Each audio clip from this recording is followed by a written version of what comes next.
ওটা আমার ধুতির ডাইনি বুড়ি। শয়তান, তুই কেন আমাদের সবার জামা কাপড় চুরি করে এনেছিস? এমনকি আমার পরনে ধুতিটাকেও ছাড় দিসনি। এইমাত্র আমি গোসল করে ওটাকে রেখে গিয়েছিলাম। বল, কেন চুরি করলি পুরো গ্রামবাসীর সব জামা কাপড়? বলছি বলছি আগে তোর এই ধুতিটাকে মারতে বন্ধ করতে বল। এই ধুতি, থাম। আমাকে কেউ কখনো নতুন জামা কিনে দেয়নি।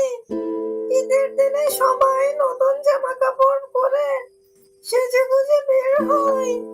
আমারও তো মন আছে নাকি? আমারও তো ইচ্ছা করে নতুন জামা কাপড় পরে বের হতে। সেজন্য আমি গিয়েছিলাম শ্যামলের বাড়িতে, আরো গিয়েছিলাম গ্রামবাসীদের বাড়িতে, কিন্তু কেউ আমাকে নতুন জামা কাপড় দেয়নি। এজন্য আমি প্রতিশোধ নেবার জন্য সবার বাড়ি থেকে নতুন জামা কাপড় চুরি করে নিয়ে এসেছি।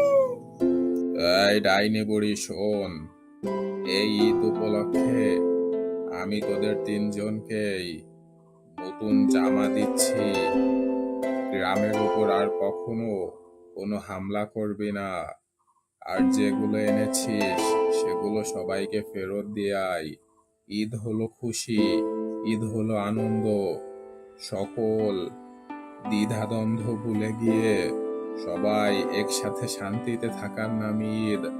চল সবাই সুন্দরভাবে ঈদ করি। যা, এগুলো ফেরত দিয়ে আয়।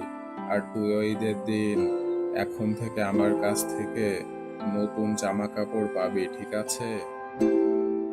তারপর ডাইনি বুড়ি গিয়ে সবাইকে সবকিছু ফিরিয়ে দিল এবং গ্রামের সবাই মিলে সুখে শান্তিতে ঈদ করতে লাগলো।